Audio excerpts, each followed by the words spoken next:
Hello friends, welcome to my channel sharpen maths. आज हम लोग C S R NET November 2020 का जो एग्ज़ाम हुआ है 30 नवंबर को तमिलनाडु और पुडुचेरी में जो एग्ज़ाम हुआ था उसके कुछ क्वेश्चन देखेंगे और साथ में 26 नवंबर के भी एक दो क्वेश्चन देखेंगे जो कि कॉन्सेप्ट बेस्ड है। मेरा यहाँ पे मेन मोटिव है कि कॉन्सेप्ट से कैसे अप्लाई किया जाए। जैसे कि मैं कुछ पहले इसके पहले बता दूं कि कल जो है C S R N T A ने नेट एन टी ए ने आंसर की भी रिलीज कर दिया है। तो कुछ लोगों ने मैच किया है, तो कुछ लोग परेशान होंगे, खराब गया होगा एग्ज़ाम। कुछ लोग के स्ट्रेटजी अपने आप को रियलाइज कर रहे होंगे कि किस तरह से करना चाहिए। कुछ लोग बोल रहे हैं कि सेक्शन सी मेरा से ख़राब हो जाता है। तो इस पे मैं थोड़ा सा बात कर लूँ कि scoring strategy C S R NET के लिए किस टाइप से आपको रखनी चाहिए कि जिससे आप स्कोर कर पाएँ। बहुत सारे लोग हैं कि इस बार के क्वेश्चन के हिसाब से सेक्शन बी इजी आया था तो सेक्शन बी कर पा रहे हैं, बट सेक्शन सी में एक क्वेश्चन सही कर पा रहे हैं, कोई 2 कर रहे हैं, कोई 5 कर रहे हैं, कोई 6 कर रहे हैं, 7 कर रहे हैं। बट सेक्शन सी ज़्यादा नहीं होने के कारण उनका कुछ बाउंड्री लाइन पर किसी का रह जा रहा है, किसी का कम हो जा रहा है। तो मैं इस पे थोड़ा सा बात करता हूँ। एक्चुअली मैं उसके बाद सॉल्यूशन वीडियो पे आऊँगा। और अब मैं ये बोलूँगा कि अब गेट एग्ज़ाम आने वाला है तो गेट पे फोकस करना चाहिए सभी को। और मैं गेट से रिलेटेड वीडियो भी बनाऊँगा। C S R NET complex analysis का मैंने फुल कोर्स करवाया था अपने चैनल पे, साथ में प्रीवियस ईयर भी करवाया था। और इस बार कॉम्प्लेक्स एनालिसिस के जो क्वेश्चन आए थे इंटीग्रेशन से आए थे, काफ़ी इजी क्वेश्चन आए थे। आपके पास अगर कॉन्सेप्ट्स है तो आप काउंटर एग्जाम लेकर सॉल्व कर सकते थे। 3 क्वेश्चन तो इंटीग्रेशन से आ गया था। और फिर एक सेकंड आर्गुमेंट प्रिंसिपल से आया था जिसको मैंने अपलोड किया है ऑलरेडी। 3 वीडियो मैं ऑलरेडी अपलोड कर चुका हूँ। जो नहीं देखें वो देखना चाहते हैं तो देख सकते हैं। वहाँ पे मैं कॉन्सेप्ट से रिलेटेड 30 क्वेश्चन 3 वीडियो में अपलोड कर चुका हूँ। सी एस एन नवंबर 2020 में जो 26 नवंबर को एग्जाम हुआ उसका, उसमें मैं कॉम्प्लेक्स एनालिसिस का सोल्यूशन को अपलोड किया था। और कुछ क्वेश्चन जो हैं सेक्शन सी में जो आए थे, कुछ एक क्वेश्चन जो आया था एफ वाई टू बराबर आई दिया हुआ था और ऑप्शन दिया हुआ था कि एफ जेड क्या होगा। वहाँ पे आपको यूनिट डिस्क में क्वेश्चन था और अंदर के किसी पॉइंट पे मैक्सिमम वैल्यू अगर मॉडजेड एफ जेड का वैल्यू ग्रेटर इक्वल 1 ले रहा था, तो अगर एफ जेड इक्वल टू 1 हो तो क्या बोल सकते हैं कि एफ जेड इक्वल टू 1 हो तो क्या बोल सकते हैं कि यहाँ पे डिस्क के अंदर के किसी पॉइंट पे ये जो है मैक्सिमम दे दे रहा है, तो ये जो फंक्शन है कांस्टेंट हो जाएगा। और सेक्शन सी का क्वेश्चन था 4.75 मार्क्स का, तो जिसके कारण से ये क्या हो जाएगा कि एफ जेड इजिकल टू आई और ओनली 1 करेक्ट होगा उस क्वेश्चन का। इस तरह से एक और क्वेश्चन था जो कि स्क्वाज लीमा को थोड़ा सा ट्विस्ट कर दिया था। स्क्वाज लीमा में एफ जीरो इजिकल टू दिया हुआ रहता है तो हम लोग सिंपली लगा लेते हैं कि F Z less equal to Z F अगर डी से डी में डोमेन रहता है तब। ओपन यूनिट डिस्क से ओपन यूनिट डिस्क में डोमेन हो और जीरो पे फंक्शन का काउंटिंग मल्टीप्लिसिटी जीरोज का दिया हुआ, जीरो पे ये सिंगल जीरोज मतलब काउंटिंग मल्टीप्लिसिटीज का एक था, तो एफजेड लेस इक्वल होता अगर स्क्वाज पिक लेमा से। स्क्वाज पिक लेमा मैंने प्रॉपरली अपलोड किया था video C S R NET exam होने से पहले, बताया भी था कि किस तरह से अटेम्प्ट करना है। बट इस बार क्या किया था एनटीए ने कि एफ डैश जीरो भी दे दिया था स्क्वाज लीमा होने के लिए। एफ डैश जेड जो होता है वो लेस इक्वल फैक्टोरियल एन होता है, जो कि काउंटिंग मल्टीप्लिसिटी ऑफ जीरोज का जीरो पे जो होता है वो एन का वैल्यू होता है। तो ये सेटिस्फाई करता है। बट यहाँ पे एक चीज और अप्लाई कर दिया था। इसको अप्लाई करने के लिए आपको सिर्फ एक कंडीशन होना चाहिए, ओपन यूनिट डिस्क में मैपिंग होना चाहिए, एनालिटिक होना चाहिए और जीरो पे जीरोज का ऑर्डर गिवन होना चाहिए, इतना दिया होना चाहिए। बट एक कंडीशन और मर्ज कर दिया था इसमें F dash zero is equal to zero, जिससे वो क्वेश्चन का आंसर जो है 1/4 और -1/4 सिर्फ हो पा रहा है, 1/3 -1/3 नहीं हो पा रहा है। अगर ये कंडीशन नहीं देता तो एफ जेड लेस इक्वल मॉडजेड होता है, तो उससे क्या है कि चारों ऑप्शन करेक्ट हो जाते हैं। इसके चलते लोगों को कंफ्यूजन हुआ है, थोड़ा सा यहाँ पे ट्विस्ट कर दिया है। तो इस तरह से कॉम्प्लेक्स क्वेश्चन आए थे। और मैं बताऊं कि कैसे स्कोर करना है। अगर कोई जो प्रिपरेशन करते हैं और सारा टॉपिक अगर पढ़ते हैं, आप सारा टॉपिक पढ़ मतलब कि आप लीनियर बहुत अच्छे से पढ़ते हैं, सभी लोग पढ़ते हैं। रियल में क्या है कि लीनियर के क्वेश्चन इजी होते हैं और लोग बना लेते हैं, बट रियल में किसी कभी कभी दिक्कत क्या होता है कि रियल में थोड़ा डेप्थ कॉन्सेप्ट होना चाहिए। आपको सेक्शन सी में रियल को क्वेश्चन करने के लिए आपको थोड़ा सा कॉन्सेप्ट बिल्डिंग कॉन्सेप्ट्स को इंक्रीज करना पड़ेगा, जिससे कि आप सेक्शन सी में थोड़ा एनालिसिस करके, सोच के, पैसेंस रख के और टाइम दे के क्वेश्चन को सॉल्व कर पाएँ। जिससे क्या होगा कि आप लीनियर के क्वेश्चन को कर पाएंगे, रियल के क्वेश्चन के करने का आपको मौका मिलेगा, कॉम्प्लेक्स अच्छा है तो कॉम्प्लेक्स में मौका मिलेगा, अलजेब्रा मौका मिलेगा, फिर आप पीडीओडी कर पाते हैं। तो मैं ये बता रहा हूँ यहाँ पे कि आपके पास बहुत सारे ऑप्शन होते हैं, आई है, सीओ भी है, 8 टॉपिक है, ठीक है। 8 टॉपिक में आप लीनियर से 4 से 5 क्वेश्चन इजीली कर सकते हैं, आप अगर आपका कॉन्सेप्ट अच्छा होता है और लीनियर लोग कर पाते हैं तो इससे 4 से 5 क्वेश्चन, रियल से 3 से 4 क्वेश्चन कर सकते हैं, कॉम्प्लेक्स से 2 क्वेश्चन कर सकते हैं, अलजेब्रा से कोई लोग नहीं पढ़ते हैं तो नहीं भी कर पाते हैं, या फिर थोड़ा बहुत नॉलेज है अगर आप अलजेब्रा को तो कभी कभी इजी क्वेश्चन पूछ देता है तो एक बार देख लेना चाहिए क्वेश्चन को, तो उससे वहां पे 1 या 2 क्वेश्चन कर सकते हैं। पीडीओडी से आप जैसे सिंपल क्लासिफिकेशन से इस बार क्वेश्चन पूछ दिया था, या फिर स्टर्म लवली हर ईयर पूछता है तो 2 कॉचीज प्रॉब्लम से क्वेश्चन आता है तो 3 क्वेश्चन वहां से कर सकते हैं ओडी पीडी मिला के। आई से, आई और सीओ भी मिला के सेक्शन सी में आप 1 क्वेश्चन तो जरूर कर सकते हैं। तो आप देख लीजिए 4 3 7 2 9 3 12 और 3 15 15, मतलब अगर आपकी कॉन्सेप्ट्स अच्छे हैं सारे टॉपिक को आप कवर करते हैं। मेनली आप लीनियर रियल कॉम्प्लेक्स पढ़िए स्टार्टिंग में, बट एग्जाम के पहले थोड़ा सा पीडी ओडी सीओ भी आई को अगर आप रिवाइज कर लेते हैं, उसमें प्रैक्टिस की जरूरत है। आप जितना ज़्यादा प्रैक्टिस करते हैं अप्लाइड में, क्वेश्चन को टाइम दे के पैसेंस रख के प्रैक्टिस ज़्यादा करनी होगी आपको सेक्शन सी में स्कोर करने के लिए। तो प्रैक्टिस अगर आप करते हैं तो आप सेक्शन सी में 15 मैंने जैसे काउंट किया तो आप 13 से 14 सही कर सकते हैं सेक्शन सी में, और पार्ट बी में ज़्यादा आपको टाइम देना नहीं होता है, जिससे पार्ट बी को आप जल्दी से ज़्यादा टाइम देना नहीं है और इजी क्वेश्चन उसको नेक्स्ट करते जाना है। और एक चीज़ और नोटिस आपको करना चाहिए कि एलपीपी का क्वेश्चन आप लास्ट तक जाते नहीं है सेक्शन बी में। एलपीपी का क्वेश्चन जो होता है कि वो होता है और इजी आता है, ग्राफिकल मेथड आता है, पिछले बार भी हुआ था, इस बार भी हुआ है, तो एक बार विजिट करना चाहिए लास्ट तक, और हो तो 3 प्लस पॉइंट हो जाता है। और साथ में आपको सेक्शन ए पे भी अटेम्प्ट करना चाहिए। सेक्शन ए में 4 से 5 क्वेश्चन, 6 क्वेश्चन करते हैं तो आराम से इस तरह से स्ट्रेटजी अगर आप बनाते हैं तो आपका स्कोर अच्छा खासा हो सकता है, 100 प्लस स्कोर हो सकता है। आप अगर इस तरह से स्ट्रेटजी बना के कॉन्सेप्ट से काम करते हैं, प्रैक्टिस करते हैं, 6 महीना लग के 1 साल लग जाते हैं, प्रैक्टिस करते हैं स्टार्टिंग से, पहले बेसिक भी नहीं है स्टार्ट करते हैं तो 1 साल अगर 6 मिनट टाइम देते हैं तो आपका ये कॉन्सेप्ट क्लियर हो जाता है। तो इस तरह स्ट्रेटजी बना के आप काम करते हैं तो आपका स्कोर हो पाएगा, ठीक है। तो मैं इतना बस बोलूँगा, और मैं अब नेक्स्ट क्वेश्चन पे आता हूँ जो कि मैं 4-5 क्वेश्चन डिस्कस करूंगा लीनियर अलजेब्रा और सेक्शन सी के रियल एनालिसिस के, जो कि मैं कॉन्सेप्ट मेन बताऊंगा। ऐसे आप तो आंसर की आपका आ चुका है तो आंसर की से आप मैच कर सकते हैं कौन सा आंसर, बट कैसे अटेम्प्ट करना है, कैसे थ्योरम को रियल एनालिसिस में अप्लाई करना है, कैसे सोचना है, ये आपको गेट में भी बेनिफिट होगा। इसके बाद इस वीडियो के बाद मैं गेट का कुछ टॉपिक अपलोड करूंगा, जैसे कॉम्प्लेक्स तो थ्योरी पूरा कर चुका हूँ तो प्रीवियस ईयर के क्वेश्चन अपलोड करूंगा, और टोपोलॉजी के कुछ ऐसे सेक्शन कलेक्ट करके मैं अपलोड करूंगा जिससे कि टोपोलॉजी के क्वेश्चन आप, जैसे इस बार का आया था पॉइंटसेट टोपोलॉजी में CSR नेट में आया था, बहुत इजी क्वेश्चन आया था, और पॉइंटसेट टोपोलॉजी में बहुत सारा क्वेश्चन मैं अपलोड करते रहता हूँ। तो आपको कॉन्सेप्ट आप अच्छे से देखे होंगे, समझे होंगे, तो इजी क्वेश्चन आया था वो मैं ऑलरेडी अपलोड कर चुका हूँ उसका सॉल्यूशन वीडियो, जो जिसका आंसर कनेक्टेड और कॉम्पैक्ट है, इसकी ज्योमेट्री इस टाइप से आ जाती है, सॉरी कनेक्टेड और क्लोज होगा, तो इस टाइप से आप कर सकते हैं। तो मैं टोपोलॉजी का गेट के लिए कुछ ऐसे पार्ट कलेक्ट करूँ जिससे कि आप क्वेश्चन सॉल्व करके ज़्यादा टाइम दे नहीं, क्योंकि टोपोलॉजी का मे भी आपसे अटेम्प्ट नहीं हो पाए, बट ऐसे पॉइंट से टोपोलॉजी का करूँगा जिससे कि आप कर पाएँ, और वैसे वैसे टॉपिक का जैसे आप कमेंट में बताइएगा तो मैं अपलोड करूँगा, ठीक है। तो अब जो है हम क्वेश्चन पे आते हैं। 30 नवंबर को जो एग्जाम हुआ था उसमें एक सिंपल क्वेश्चन अलजेब्रा से पूछा था, इसलिए मैं बोलता हूँ कि अगर आप अलजेब्रा पढ़ते हैं, पूरा डेप्थ नहीं भी है बट उससे जो भी रिजल्ट हैं याद हैं आपको, तो कभी कभी ऐसे क्वेश्चन पूछते हैं जो डायरेक्ट रिजल्ट पे अप्लाई होता है और सेक्शन सी में पूछा जाता है, जिससे कि आप 4.75 मार्क्स आसानी से गेन कर सकते हैं। जैसे ये क्वेश्चन को आप देख लीजिए, जेड के बारे में पूछा है, ऑप्शन दिया है ईडी है, पीआईडी है, यूएफडी है, फील्ड है।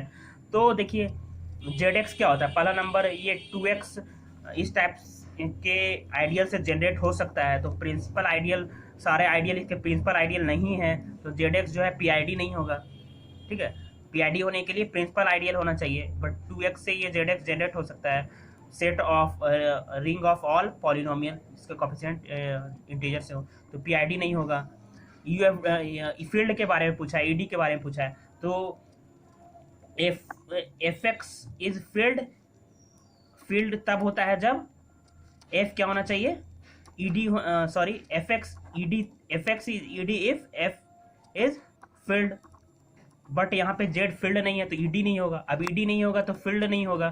जैसे ये रिजल्ट यहाँ पे हमेशा फायदा हो सकता है आपको, field imply ED, ED imply PID, PID imply UFD, UFD imply integral domain. ED नहीं होगा, इसका कंट्रापोजिट पी इम्प्लाई क्यू, और not Q imply not P, यानी क्यू हो नहीं होगा तो पी नहीं होगा, पी होगा तो क्यू होगा, बट क्यू नहीं होगा तो पी नहीं होगा, यानी ईडी नहीं होगा तो फील्ड भी नहीं होगा। तो ये भी ऑप्शन रॉन्ग हो गया, ओनली बचा यूएफडी, तो यूएफडी होगा जेडएक्स। ठीक है, इस तरह से इस क्वेश्चन को करना था। नेक्स्ट क्वेश्चन पे आते हैं, जो कि बहुत सिंपल क्वेश्चन, यूनिफॉर्मली कंटिन्यूअस से पुडुचेरी और चेन्नई वाले एग्जाम में पूछ दिया है, बट इससे के कंपेयर में थोड़ा सा टिपिकल पूछा था। E to the minus x और e to the minus x square के इनफॉर्मली कन्वर्जेंट पूछ दिया था 26 नवंबर वाला एग्जाम में। इसमें क्या था कि आपको एक्स का वैल्यू लॉग एन लेना था, माइनस लॉग एन, और एक्स एन और Y N log N plus 1 लेना था ये वाला क्वेश्चन में। तो यहाँ पे आप देखते सॉल्व करते तो X N minus Y N का वैल्यू क्या हो जाता, 1 आ जाता, सॉरी 0 आ जाता है, लेस देन एप्सिलॉन आता है। But F X N E to the minus X के लिए F X N minus F Y N की वैल्यू 1 आ जाती इसमें सॉल्व करते तो जिससे क्या हो गया, 1 जो है ग्रेटर देन एप्सिलॉन आ जाता। तो ये e to the minus x uniform continuous नहीं हो रहा था, but e to the minus x square uniform continuous होगा, ग्राफ से भी देख सकते हैं। ठीक है, तो इस टाइप से क्वेश्चन आया था। बट इसमें देखिए एक एक इंटरवल में इनफॉर्म कंटिन्यूअस पूछा है, सारे कंटिन्यूअस फंक्शन दिया हुआ है इस इंटरवल में, और इनफॉर्म कंटिन्यूटी का पूछा है। तो ये डायरेक्ट रिजल्ट लगाएंगे कि एफ जो है inform continuous if and only if limit exist at and point. And point पे लिमिट क्या होना चाहिए, एग्जिस्ट करना चाहिए। जैसे फंक्शन कंटिन्यूअस है और लिमिट इन पॉइंट पे एग्जिस्ट कर रहा है तो फंक्शन इनफॉर्म कंटिन्यूअस हो जाएगा। अगर फंक्शन कंटिन्यूअस है, लिमिट इन पॉइंट पे एग्जिस्ट नहीं कर रहा है तो फंक्शन इनफॉर्म कंटिन्यूअस नहीं होगा। If and only condition concept का ये फायदा है। तो आपको इसमें बस यही चेक करना था कि आपका इन पॉइंट पे लिमिट ये एग्जिस्ट कर रहा है कि नहीं। इससे डायरेक्ट आप बोल सकते थे कि इनफॉर्म कंटिन्यूअस है नहीं है, इसमें कोई डिफरेंशन लगाने की जरूरत नहीं। ये जो रिजल्ट है इस रिजल्ट का यूज करके आपको कर सकते थे। जैसे इन पॉइंट इसका 0 है, 0 का साइन 1/x में 0 लिमिट पे वैल्यू निकालेंगे साइन 1/x का, तो क्या आएगा, limit x tends to 0 sine 1/x का वैल्यू निकालेंगे तो ये एग्जिस्ट नॉट एग्जिस्ट आएगा। ठीक है, उसी तरह 1/x में limit x tends to 0 put करेंगे तो ये भी नॉट एग्जिस्ट आएगा। तो और इसमें 0 पे लिमिट एग्जिस्ट कर जाएगा, दोबारा 1 पे भी एग्जिस्ट कर जाएगा, 0 पे ए भी एग्जिस्ट कर जाएगा, ए भी एग्जिस्ट कर जाएगा, 1 पे भी एग्जिस्ट कर जाएगा। तो बी और सी करेक्ट होगा और ए और बी रॉन्ग होगा। तो काफी सिंपल क्वेश्चन था ये। ठीक है, नेक्स्ट क्वेश्चन पे आते हैं।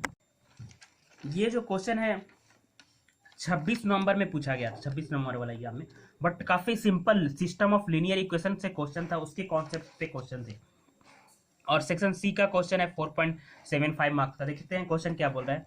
ए be N cross N real matrix B be N N cross 1 vector, suppose X plus B has no solution. Point to be noted, X plus x is equal to B has no solution. ठीक है, तो यहां से हम क्या बता सकते हैं कि rank of A and augmented matrix का रैंक जो बनेगा दोनों इक्वल नहीं होगा। ठीक है, ये दोनों इक्वल नहीं होंगे, यहां से ये बता सकते हैं। तो क्या बोल सकते हैं कि रैंक ऑफ ए जो है मैट्रिक्स के ऑर्डर के बराबर नहीं होगा, एन के इक्वल नहीं होगा, क्योंकि अगर मैट्रिक्स का ऑर्डर के बराबर अगर रैंक हो जाए तो ऑगुमेंटेड मैट्रिक्स का भी रैंक इसके बराबर ही होगा।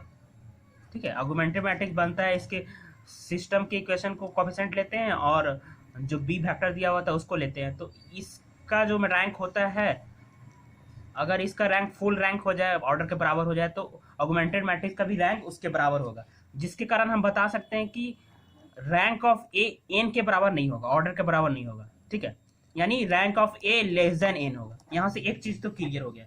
यहाँ से तो डायरेक्ट आप एक ऑप्शन मार सकते हैं कि डिटरमिनेंट ऑफ ए जीरो होगा, क्योंकि रैंक लेस देन ऑर्डर हो गया, तो डिटरमिनेंट क्या हो जाएगा, जीरो हो जाएगा। तो ये ऑप्शन करेक्ट हो गया यहाँ से सिंपली।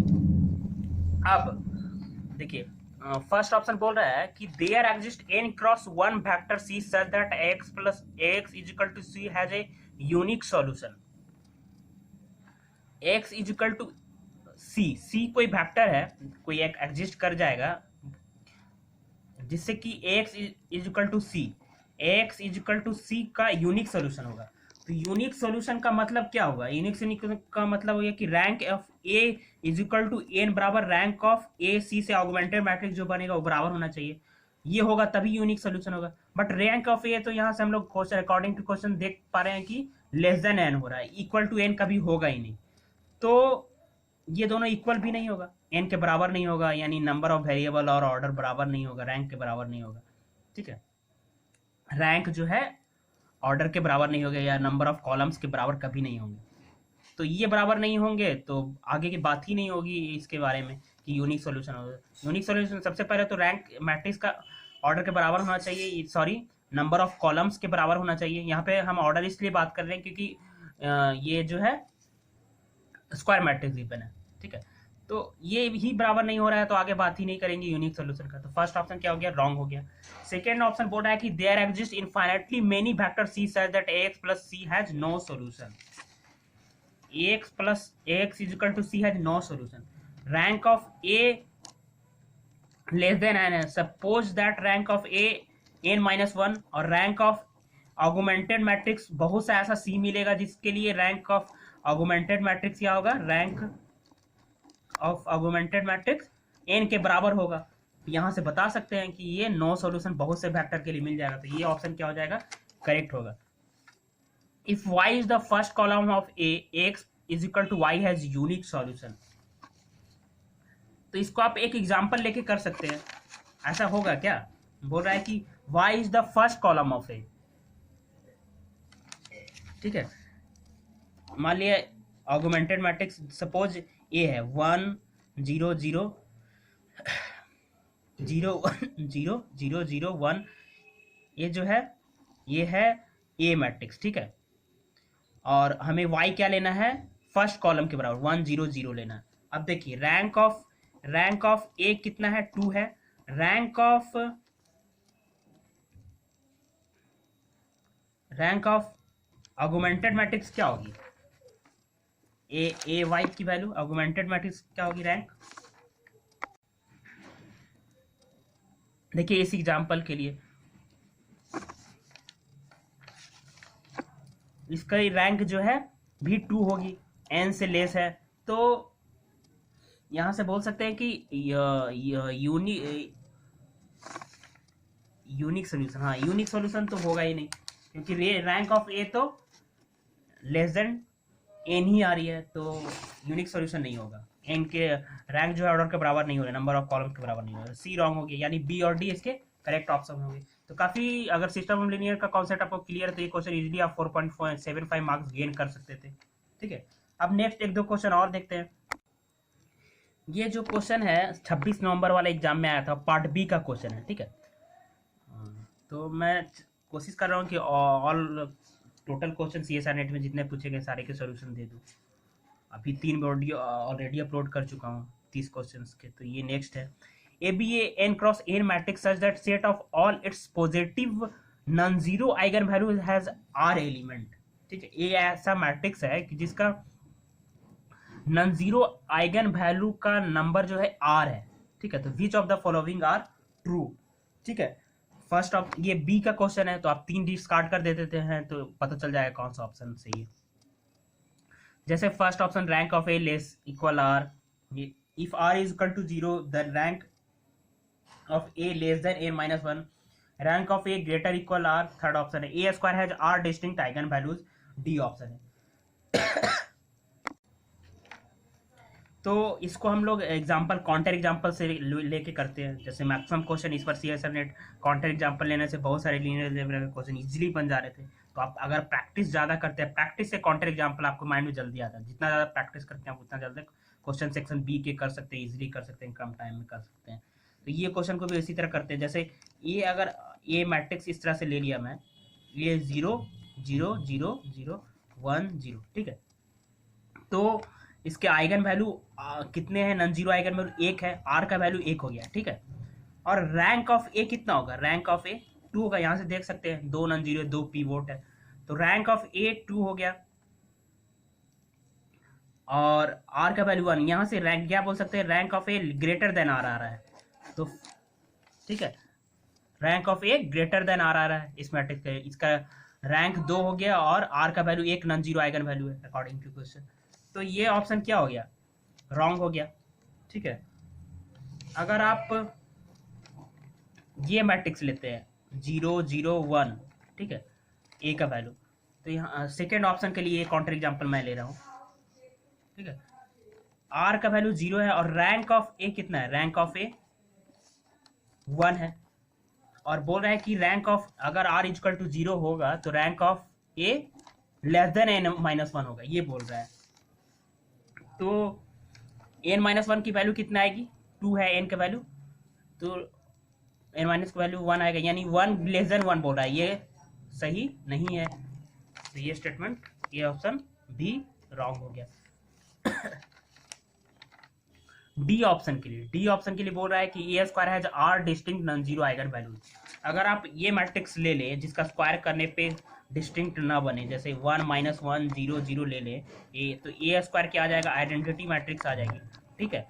तो इसके आर का वैल्यू इसके लिए 2 था, और बोल रहा है ऑप्शन की ए स्क्वायर का भी 2 डिस्टिंक्ट आइगन वैल्यू होगा, बट डिस्टिंक्ट आइगन वैल्यू तो एक ही है, ये दोनों तो सेम है, डिस्टिंक्ट नहीं है। तो ये ऑप्शन भी रॉन्ग हो गया। तो ओनली ऑप्शन करेक्ट जो होगा सी ऑप्शन करेक्ट होगा, ठीक है। अब जो आते हैं हम लोग रियल एनालिसिस का एक क्वेश्चन। ये जो क्वेश्चन है 26 नवंबर को आया था और ये पार्ट सी का क्वेश्चन है। इसमें जो है सीरीज ऑफ रियल नंबर के convergent, informally convergent, sorry absolutely convergent के बारे में पूछ रहा है। जैसे कुछ question informally convergent of function पे आया था, और ये जो है सीरीज है रियल नंबर का, और इसके कन्वर्जेंट एब्सोल्युटली कन्वर्जेंट के बारे में पूछा है। तो जो बेसिक कॉन्सेप्ट्स होता है वही कॉन्सेप्ट इसमें भी अप्लाई हो रहा है, बस थोड़ा सा क्वेश्चन को इधर उधर कर दिया है। आप अगर बेसिक कॉन्सेप्ट जानते हैं, जैसे फर्स्ट ऑप्शन देखिए, ये जो है क्या है? लेबनिज रूल से इजीली कन्वर्जेंट इसको बोल सकते हैं। क्या है? इसके जो एन है -1 to the power N, N जो है डिक्रीजिंग है, और 1/√n, N is equal to 1/√n है, डिक्रीजिंग है, और एन जो है tends to 0 and tends to infinity, ठीक है। तो इससे क्या बोल सकते हैं? इजीली बोल सकते हैं। तो ये ऑप्शन तो इजी था, ठीक है, ये ऑप्शन करेक्ट है, सेक्शन सी का है। सेकेंड ऑप्शन जो है एब्सोल्युटली कन्वर्जेंट के बारे में पूछ रहा है। तो एब्सोल्युटली कन्वर्जेंट का जो बेसिक कॉन्सेप्ट है उसको ये रिमाइंड करना और यहाँ पे अप्लाई करना है। जैसे ये एब्सोल्युटली कन्वर्जेंट होने के लिए क्या होना चाहिए? इसका मॉडुलस ऑफ एन जो है कन्वर्जेंट होना चाहिए। तो इसका मॉडुलस अगर हम लेते हैं तो क्या होगा? 1/√n प्लस n हो जाएगा, ठीक है। अब इसके कन्वर्जेंट के बारे में बताना है आपको।